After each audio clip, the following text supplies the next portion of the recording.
कभी Indian American को America की सबसे सक्सेसफुल और रिस्पेक्टेड कम्युनिटी माना जाता था, लेकिन अब हालात बदल रहे हैं।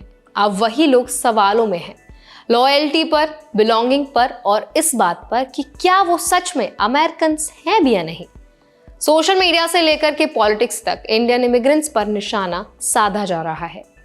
आज हम इसी टॉपिक पर बात करेंगे, समझेंगे कि अमेरिका में बढ़ती एंटी इमिग्रेंट सोच के बारे में, क्यों H1B वीजा अब इंडियन प्रोफेशनल्स के लिए मुश्किल बनता जा रहा है और कैसे इंडियन स्टूडेंट्स और वर्कर्स को अब ज्यादा केयरफुल रहना चाहिए। तो चलिए फिर जल्दी से वीडियो को शुरू कर देते हैं। हाय, मेरा नाम है वर्षा दुबे और आप मुझे देख रहे हैं NBT टेक एड पर। कई सालों तक इंडियन अमेरिकन को मॉडल माइनॉरिटी कहा गया। उनकी मेहनत, एजुकेशन और सक्सेस की बातें हर जगह होती हैं। सिलिकॉन वैली से लेकर के हॉस्पिटल्स और स्टार्टअप्स तक इंडियंस हर फील्ड में आगे रहे। आज भी उनका एवरेज इनकम बाकी अमेरिकन से लगभग डबल है। पॉलिटिक्स में भी उनकी प्रेजेंस बड़ी। कांग्रेस में मेंबर्स, गवर्नर्स और एक फॉर्मर वाइस प्रेसिडेंट तक इंडियन ओरिजिन के हैं। लेकिन जैसे जैसे उनकी सक्सेस बढ़ी, वैसे वैसे कुछ लोगों में जेलसी और एंगर भी बढ़ा। अब वही लोग कह रहे हैं कि इंडियंस उनकी जॉब्स छीन रहे हैं।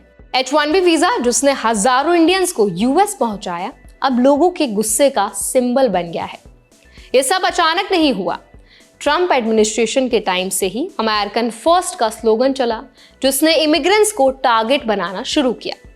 पहले बात सिर्फ ऑनलाइन होती थी, अब खुलेआम लोग बोलने लगे हैं, डिपोर्ट एवरी इंडियन इमीडिएटली। हाल ही में फ्लोरिडा के एक काउंसिल मेंबर ने भी ऐसा ही रेसिस्ट कमेंट किया था। पहले इंडियन फेस्टिवल्स को कल्चर और डाइवर्सिटी का साइन माना जाता था, अब कुछ लोग उन्हें आउटसाइडर सेलिब्रेशन कहने लगे हैं। ये वही अमेरिका है जो खुद इमिग्रेंट से बना था, लेकिन अब कुछ लोग इससे आइडेंटिटी को बदलना चाहते हैं। ओबामा और ट्रंप दोनों ने कभी इंडियन कम्युनिटी की तारीफ की थी। ओबामा ने कहा था कि इंडियंस अमेरिका को स्ट्रॉन्गर बनाते हैं। ट्रंप ने अहमदाबाद में कहा था कि Indian Americans enrich every aspect of American life. लेकिन अब वही कम्युनिटी सस्पिशियस नजरों से देखी जा रही है। असल मुद्दा सिर्फ वीजा का नहीं, ये आइडेंटिटी का इशू है। कौन रियल अमेरिकन और कौन नहीं। मागा मूवमेंट यानी मेक अमेरिका ग्रेट अगेन ने नेशनलिज्म को फिर से बढ़ाया है। उनके लिए अमेरिका को वापस लाने का मतलब है डाइवर्सिटी और इंक्लूजन को पीछे करना। इंडियन इमिग्रेंट्स के लिए ये सिचुएशन बहुत ट्रिकी है। वो US इकोनॉमी और इनोवेशन के मेन कंट्रीब्यूटर्स हैं, लेकिन अब उन्हीं पर डाउट किया जा रहा है। इकोनॉमिक रीजंस ने भी इस माहौल को बढ़ाया है।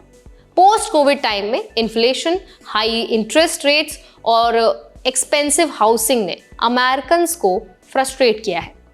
जब जॉब मार्केट कमजोर होता है तो ब्लेम इमिग्रेंट्स पर आता है। यही फ्रस्ट्रेशन अब इंडियंस की तरफ मुड़ गया है। यहाँ तक कि कुछ टेक लीडर्स जो पहले इमिग्रेशन सपोर्ट करते थे, अब कह रहे हैं कि H1B को रीथिंक करना चाहिए। मतलब क्लियरली इंडियन प्रोफेशनल्स अब स्पॉटलाइट में हैं, लेकिन गलत रीजंस के लिए। तो अब ऐसे में भारतीय करे तो करे क्या? सबसे पहले अवेयरनेस बहुत ज़रूरी है।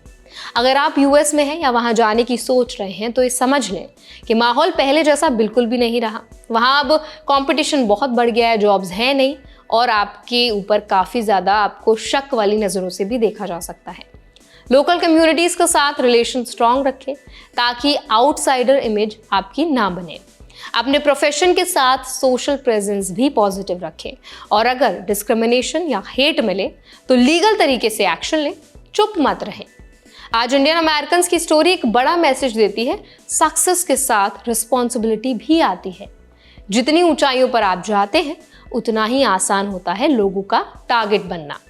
लेकिन इंडियन कम्युनिटी ने हमेशा मेहनत और इनोवेशन से जवाब दिया है और वही आज भी करना होगा, क्योंकि सच ये है कि अमेरिका की टेक्नोलॉजी, हेल्थ केयर और इकोनॉमी में इंडिया का रोल सबसे ज्यादा है। वो किसी के लिए खतरा नहीं बल्कि उस देश की ताकत है। तो इस पूरे मुद्दे पर आप क्या ओपिनियन रखते हैं, आपकी क्या राय है, हमें जरूर बताइए कमेंट सेक्शन में।